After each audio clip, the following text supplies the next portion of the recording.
जल थल अग्नि आकाश समीरा, पांच तत्व मिल बनो शरीरा। स्वागत है आपका अपने चैनल चंद्रा जी में। मैं हूं राकेश कुमार चंद्रवंशी, वैश्य वर्ण भुजी समाज से, और आप देख रहे हैं आपका अपना चैनल चंद्रा जी। आज हम बात करेंगे ईश्वर और भगवान क्या है, या ईश्वर किसे कहते हैं और भगवान किसे कहते हैं। क्योंकि आज के समय में अनेक मत पंथ संप्रदाय बन रहे हैं, अनेक गुरु घंटाल बन रहे हैं, और सबके सब यही दावा करते हैं कि ईश्वर एक है। अब विचार करने वाली बात है कि जब ईश्वर एक है तो ये अनेक तरह के मत पंथ संप्रदाय क्यों बन रहे हैं, और सबके सब अपने अपने ईश्वर की व्याख्या भी करते हैं और यह बताते हैं कि ईश्वर एक है, और सबके सब भगवान के विषय में भी बताते हैं। और आपने अक्सर सुना होगा, देखा होगा कथा भागवतों में या गुरु घंटालों के मुंह कि हे ईश्वर या हे भगवान, ऐसा होना चाहिए था तो मैं ऐसा कार्य करता, या मेरा यह अभिष्ट कार्य सिद्ध हो जाए तो भगवान या ईश्वर मैं वो कथा करूँगा या भंडारा करूँगा।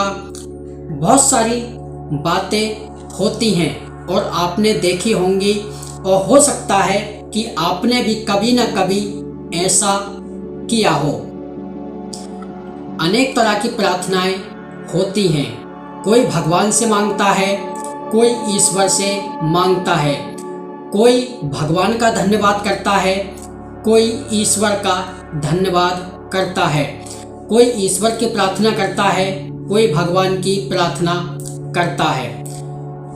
अब सोचने वाली बात है कि भगवान क्या है और ईश्वर क्या है, क्योंकि अगर ईश्वर ही सब कुछ है तो भगवान की प्रार्थना, या फिर अगर भगवान ही सब कुछ है तो ईश्वर की प्रार्थना क्यों, यह सवाल उठता है।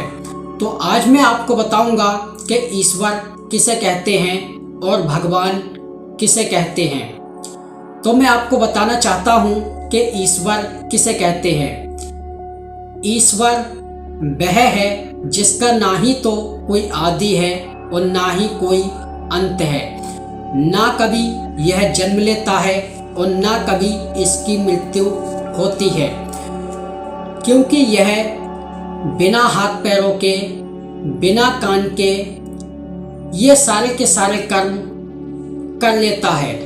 गोस्वामी तुलसीदास ने अपनी रामचरितमानस में लिखा है, बिन पग चले सुने बिन काना, बिन कर कर्म करे विधनाना।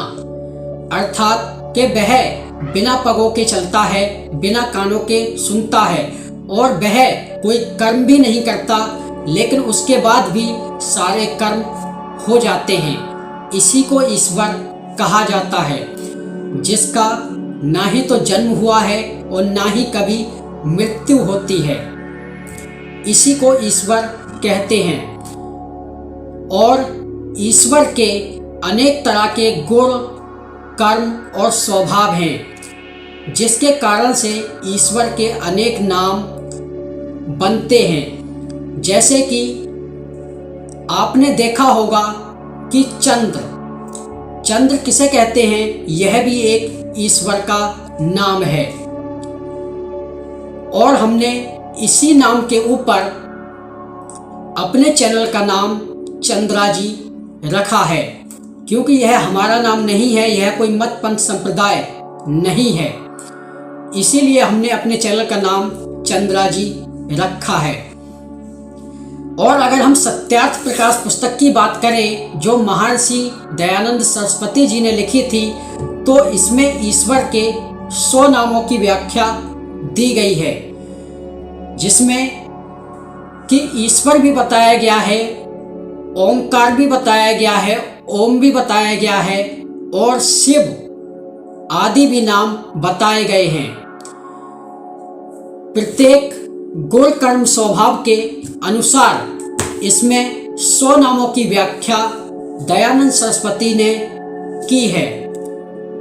और यह नाम किसी राम के या किसी कृष्ण के नहीं है, यह सिर्फ ईश्वर के नाम है।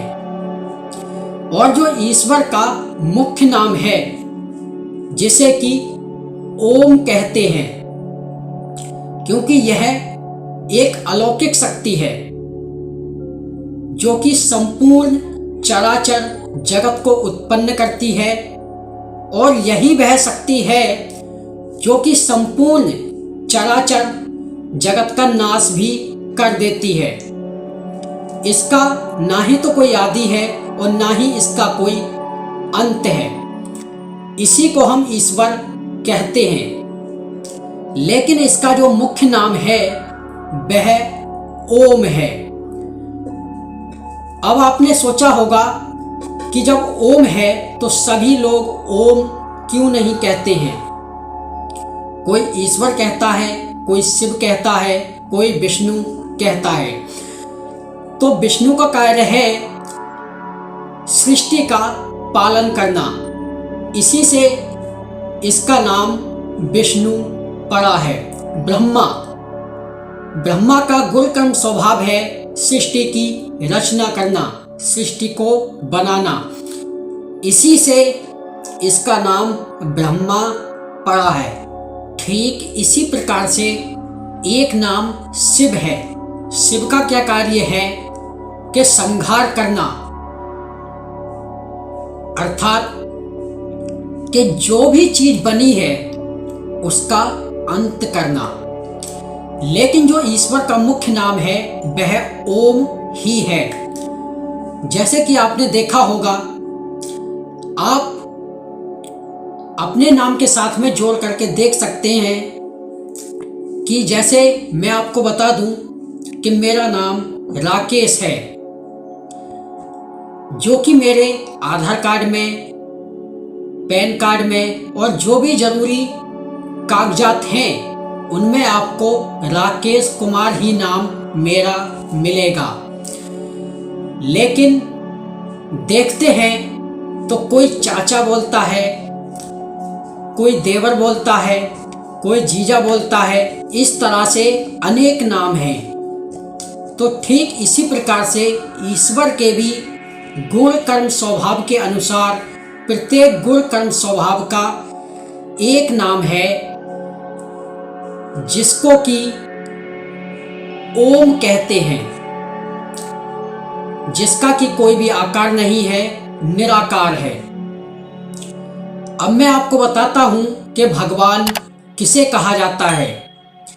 आपने वीडियो के आरंभ में सुना होगा, मैंने बोला था जल थल अग्नि आकाश समीरा, पांच तत्व में बना शरीरा।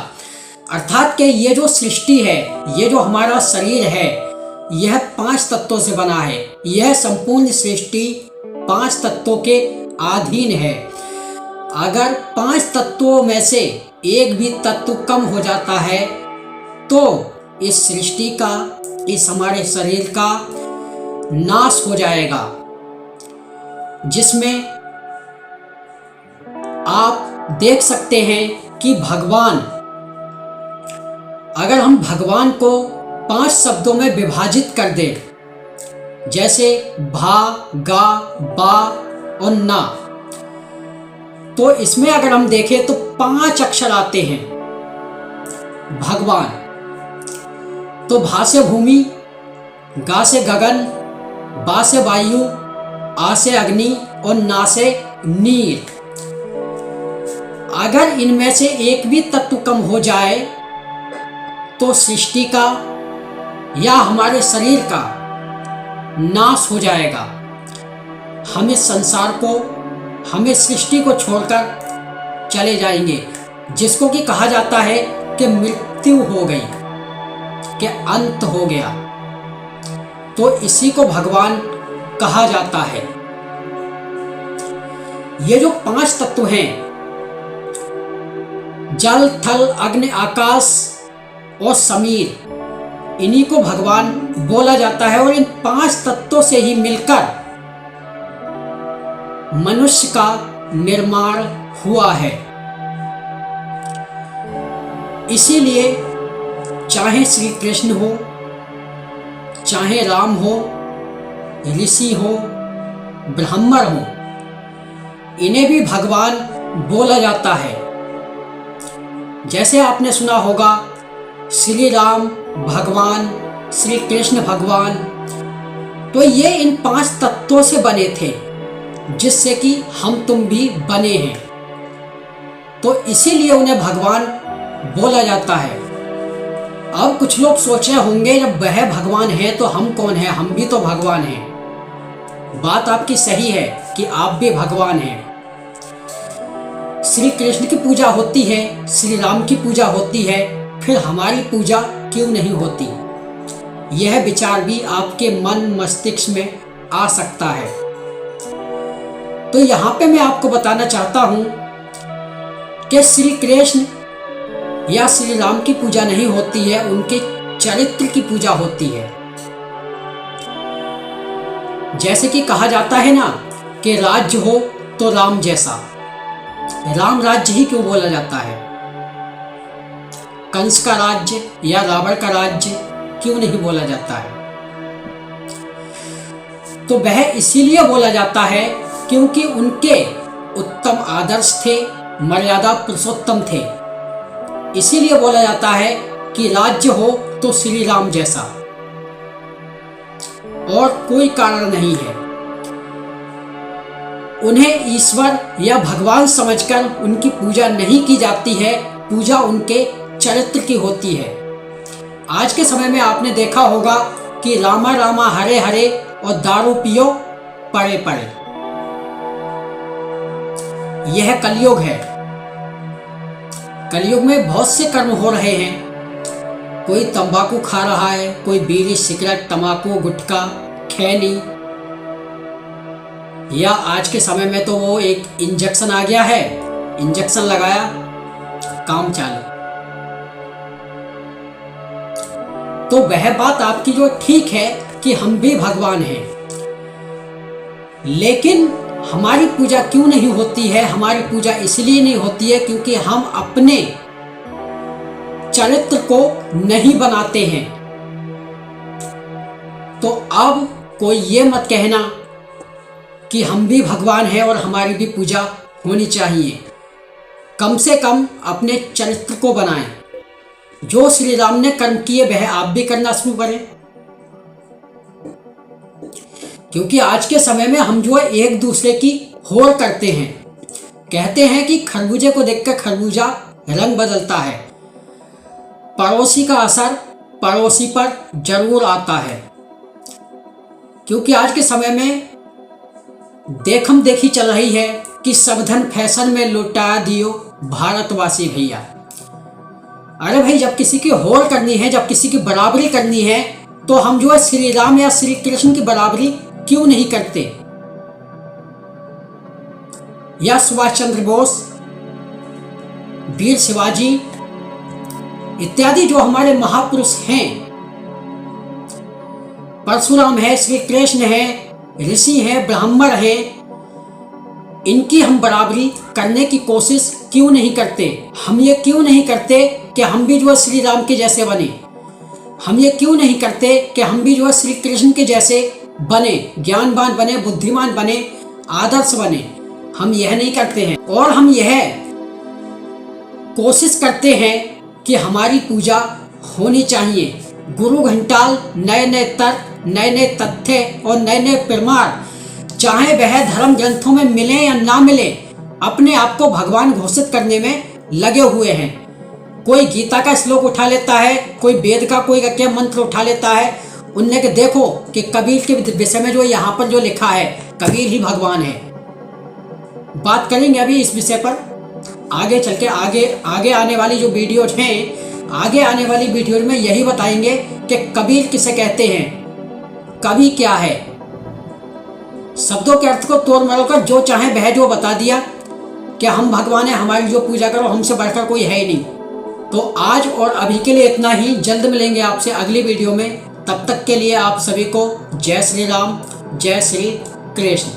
अगर अभी तक आपने हमारे चैनल को सब्सक्राइब नहीं किया है तो चैनल को सब्सक्राइब करें, वीडियो को लाइक करें और बगल में बने हुए बेल आइकन को दबाएं, ऑल वीडियोज पर सिलेक्ट करें, जिससे कि मैं अगला वीडियो जब भी डालूंगा तो उसका नोटिफिकेशन आप तक पहुंचेगा सबसे पहले और आप हमारा वीडियो देख पाएंगे सबसे पहले।